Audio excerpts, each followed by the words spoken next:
So what brings you in today? I've been having some pain, like in my lower back. Okay. Kind of happens like when I'm sleeping, or when I'm bending back like this, like towards the end of like going back like this. Okay. Is when it really hurts. I've been told I have some pretty bad posture, so. Got it. So you're having more so pain at like the end range, you'd say? Yeah. All right, cool. So what I want you to do is just lay on your stomach, and I'm just going to be feeling around this area just to check out what's going on. Okay.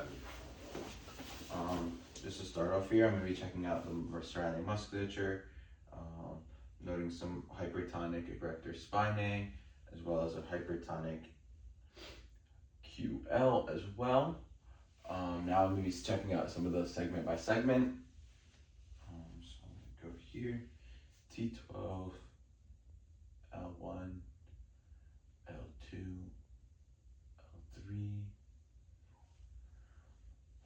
S1. So I'm noticing that the lumbar segments are like stuck in flexion for the lower segment, so more so like L4, L5, L5, S1 region, where the lumbar segments are more open. So they may be more stuck in flexion. So I would note that as a FRS rotation. FRS to the right, I mean. And is there any tender palpation here? Does this hurt here? A little bit. All right, so possible, so tender palpation a little bit at the supraspinous, as well as here. How about right here?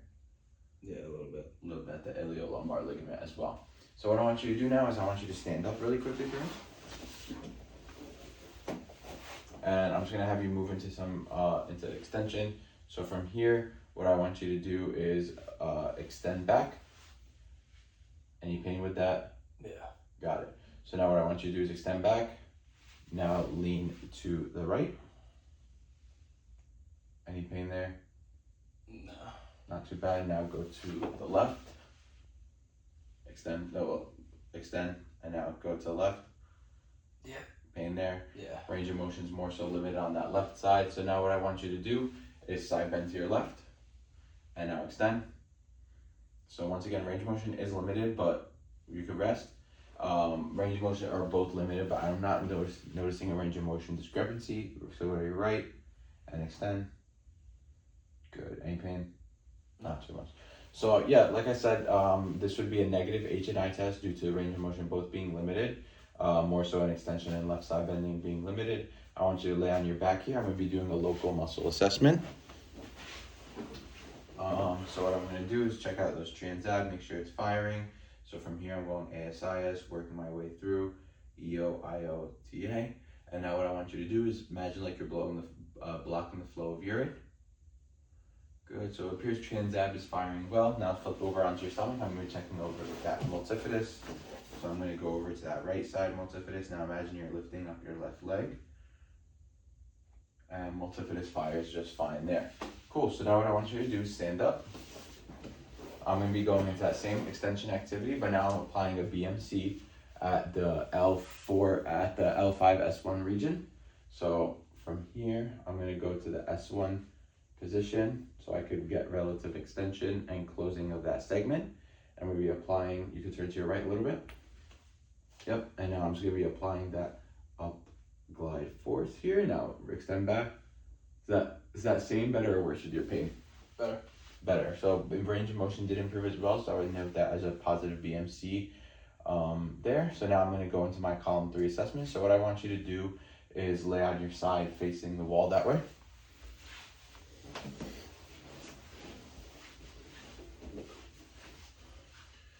So move a little closer to me. Cool. So from here, I'm going to be moving up. Have you rotate a little bit there. Hold on to here. Supporting the legs. Armrest. Checking out how those segments open. Again, this one right there. Segments, once again, we said they were stuck in opening as well. So I'm just doing my pilgrim assessment here. So now I'm going to go into extension as well. So while I'm holding the legs, while supporting, go back S2, S1, L5, and working into extension here. So once again, I'm finding that limitation as well.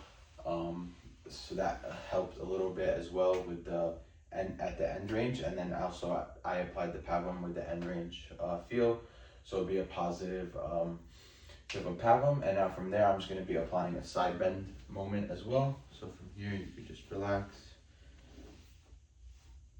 and I'm going to be lifting up the legs towards the ceiling. And as well, I'm finding the pivotal flexion and side bending PAVM to be positive. And in terms of, I would find posterior, I would check the posterior anterior stress test, as well as I find if I were to continue a negative PAVM and positive PIVM for the muscle. And I would also find a prone PA as well as a PAVM PIVM to be positive, to be indicative of more capsular issue. So now I'm going to be base my treatment based on my findings from column 3 that were positive. So now I'm going to be looking at a limitation that's more so caused by muscle. So I'm going to be going into a oblique positional release. So what I want you to do is go here and have you slide through. Keep that arm behind your head. Now from here, I'm just going to be working on getting that here to compress the obliques. Just so you keep your arm here. Yep. And then keep that compressed here, and now with my thumbs here, just let my fingers melt into the muscle. Deep breaths here, I hold that for 2 minutes, and then I follow it up with a stretch where I want you to reach over above to the top of the table, and then extend that top leg. And I'm just gonna be going here to create the most gapping and stretch of that oblique. Then you can rest. So now, for the limitation that's caused by the capsule, to address that, I would follow that up with some PIVM mobs. Due to the fact that you're stuck in FRS right and the L5S1 segment, what I'm going to have you do here is I'm going to lift that leg up and then come into that L5 segment here. L1, L5, and then applying that mob downward force, that downward mob force. Just like that. Does that feel okay? Yep. And rest.